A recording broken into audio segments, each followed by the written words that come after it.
Il y a beaucoup de questions ce matin qui se posent. Les manifestants ont-ils les moyens de tenir encore longtemps?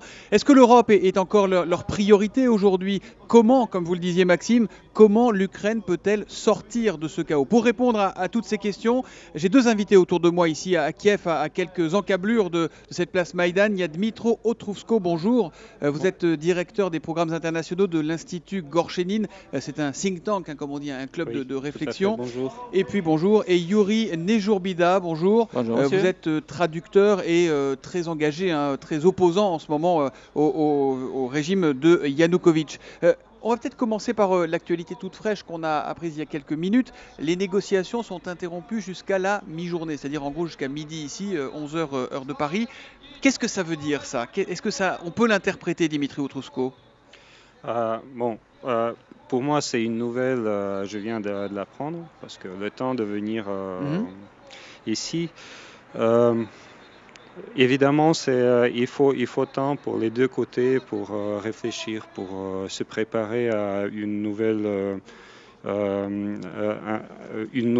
négociation. Alors, c'est naturel qu'ils prennent une pause, mais pourvu que la pause ne traîne trop.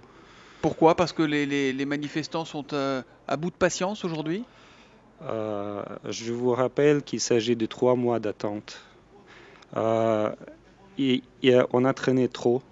Si on se souvient de l'histoire de Maïdan, euh, c'est à cause de l'attente, c'est à cause de la non-action des gens qui auraient pu agir et C'est qui ces gens répondre. qui auraient pu agir? C'est le gouvernement ici? Tout d'abord, c'est le gouvernement qui aurait pu réagir à des demandes des protestants, des manifestants. Euh, S'ils avaient répondu à ces attentes, il y aurait eu des solutions paisibles bien avant et il n'y aurait pas eu le Maïdan qu'on voit aujourd'hui. Donc aujourd'hui, il y a urgence. Yuri Nejurbida, combien de temps les manifestants peuvent tenir? Est-ce que l'épuisement les guette aujourd'hui? Vous comprenez que je pense qu'il y a beaucoup de gens et à Kiev et en Ukraine qui s'opposent. Maintenant, peut-être pour les Européennes, l'essentiel c'est le Kiev, c'est la vie à Kiev, c'est la place de Maïdan. Mais il y a beaucoup de petites villes, surtout les derniers 3 jours, où les gens se révoltent. Mais On n'a pas beaucoup ils font des barrages. d'informations, hein. On n'a pas beaucoup d'informations sur les autres villes. Il y en a vraiment beaucoup aujourd'hui. C'est vraiment plus que la capitale, plus qu'une place dans la capitale. C'est vraiment un pays qui est en train de se lever. Ils font des barrages dans les petites villes qui comptent 15-20 000 d'habitants, dans les régions comme Tcherkassy, Jitomir et les autres, où les gens s'opposent. Ils font des barrages. Pourquoi ils font les barrages? Pour ne pas permettre aux groupes, soit militaires, soit semi-militaires, soit des gros bras qui sont liés avec la police, puisque la police est trop corrompue. Corrompu, oui. Oui, à cause de ça, les gens se révoltent, surtout dans les villes où il n'y a pas de travail comme ça. Et ils comprennent pourquoi ça se passe pendant le régime de Yanukovych. Ils comprennent bien. Vous dites il n'y a pas de travail. Ça veut dire qu'aujourd'hui, cette révolte, elle est d'abord sociale. Elle est plus pro-européenne. Finalement, c'est plus la priorité de rentrer dans l'Union européenne. Elle dit quoi, cette crise, aujourd'hui, à ce moment-là, après les massacres qu'on a connus hier, Dmitro Otrousko? La crise, c'est contre le système. Les gens, ils en ont marre, ils sont fatigués de la situation où ils ne sont pas écoutés, où le pays est totalement corrompu, où le pouvoir est usurpé, où ils n'ont aucun droit. Alors là, c'était la première manifestation du Maïdan, c'était pour les valeurs européennes. Ça aurait pu être répondu par la signature de l'association, ou même s'il n'y avait pas eu d'action du côté de la police, le Maïdan il serait rentré chez eux. Les gens, la première manifestation, mais il y avait le battement sévère. Les gens La étaient, répression. voilà, les étudiants étaient battus. Alors, les gens étaient bouleversés. Après, les autres événements, ils ont encore ajouté et ça a augmenté, ça a augmenté, ça a augmenté. Maintenant, il ne s'agit plus des valeurs européennes. Il s'agit de la survie. C'est une question de survie, c'est plus un combat pro-européen stricto sensu. Est-ce que dans ce conflit, il y a vraiment les bons d'un côté et les mauvais de l'autre? Est-ce que c'est aussi simple que ça? Parce que l'opposition, quand on dit l'opposition, il n'y a pas une opposition, il y a plusieurs oppositions. Il y a des ultranationalistes, il y a des gens de tous les jours qui s'en sortent pas, qui n'ont pas de travail, vous le disiez. Est-ce que pour vous, le tableau est aussi simple à dresser?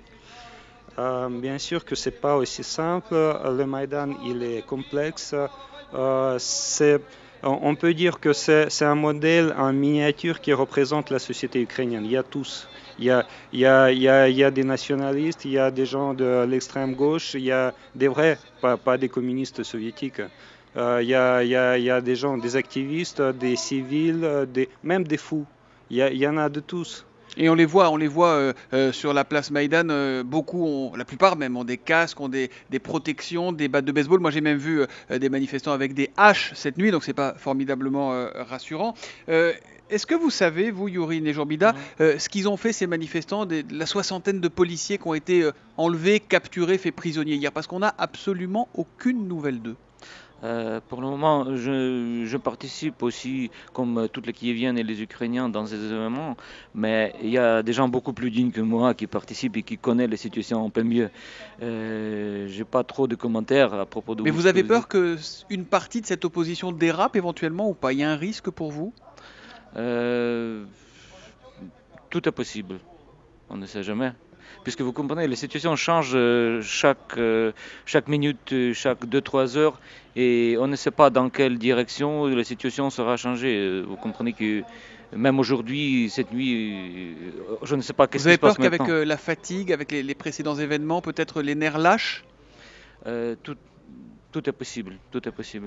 Dmitro Otrousko, il y a eu un fait assez important finalement hier, c'est que le maire de Kiev, qui faisait partie du parti du président Yanukovych, a décidé de quitter ce parti. Est-ce que ça c'est un non-événement ou est-ce que c'est le signe d'un virage? Est-ce que ça Non, a un sens c'est un politique? événement très important parce que je vous rappelle aussi que c'est pas le vrai maire. À Kiev, depuis quelques années, il n'y avait pas de maire parce que maire, c'est quelqu'un qui est élu. Ça c'est un Alors, administrateur. c'est l'administrateur qui est désigné par l'administration présidentielle. Alors, c'est quelqu'un qui vient d'être nommé il y a une semaine, il y a 2 semaines, je ne me souviens plus. Et qui a donc quitté le parti du C'est président. quelqu'un qui est très important et c'est quelqu'un qui est fidèle quand même.